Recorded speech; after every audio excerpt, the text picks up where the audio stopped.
All right. Well, now we have a motion and a second. I open the matter up for discussion. Are there any board members who wish to weigh in on this matter?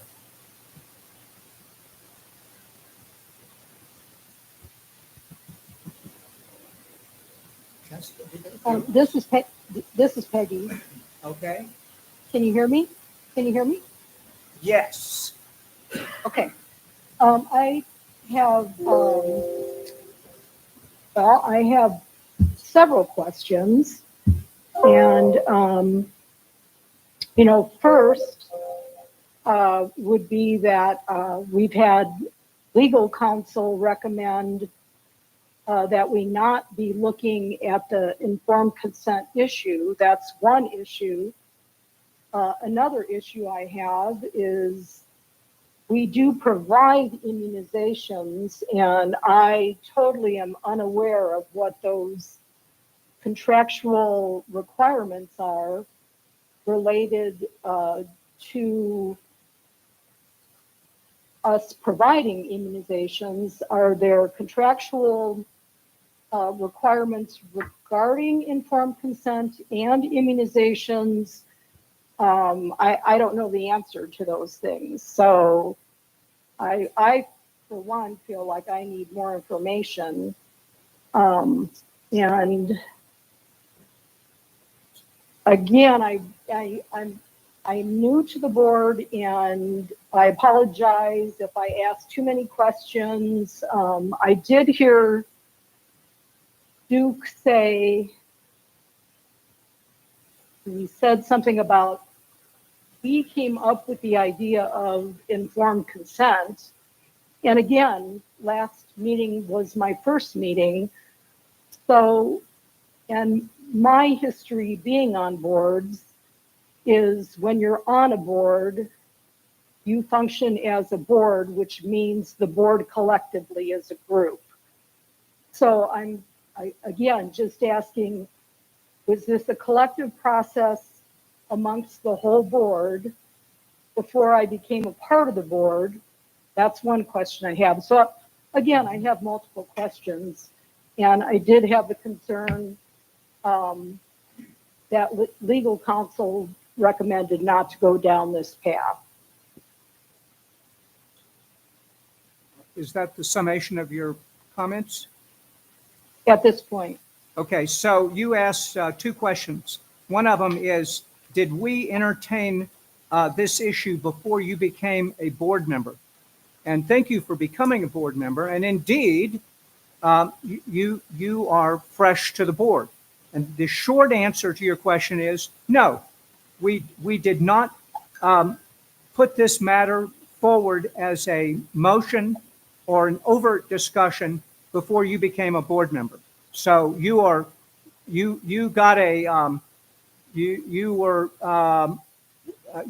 joined the crew, you joined the program at an exciting moment, but nothing transpired before your time. Moreover, even if it had, you are certainly welcome to catch up to speed, make yourself smart about what the issues are, and please vote your conscience. As far as legal goes, now it is absolutely true that our legal team has been triggered into throwing sand into this process. As I understand it, their challenges have been threefold. The first is, and sadly, legal is not here today to defend themselves, but that's okay.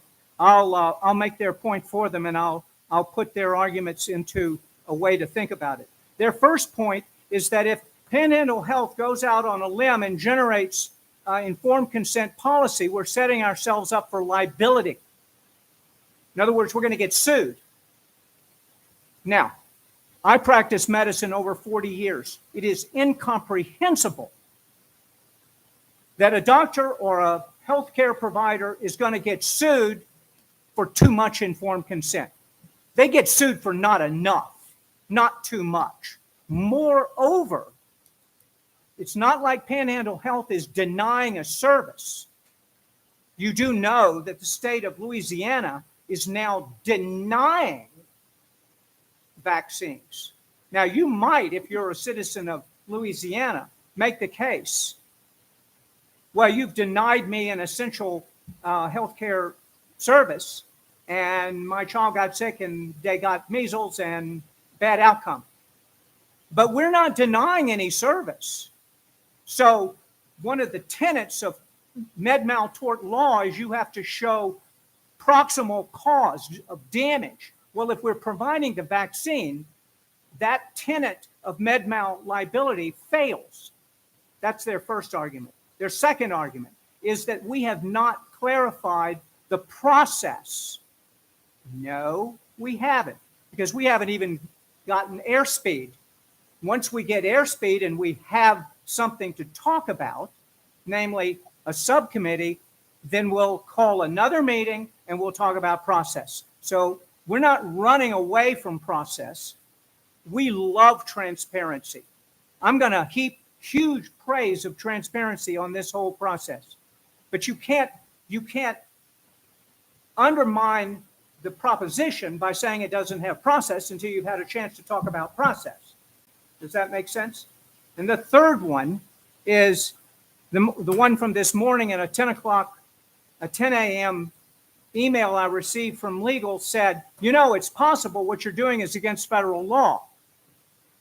Now, they quoted a statute as it relates to federal statute requiring the CDC to establish informed consent for patients. Okay, so what Congress did is it created a statute that says, okay, federal bureaucracy, you are supposed to set up the content and the format for and the dissemination of informed consent for the childhood vaccine schedule. Yes, that's a true statement. That law does not say that they have the exclusive right. I submit to you, I've practiced medicine over 40 years. Never once did the federal government say, oh no, you can't tell patients X, Y, or Z.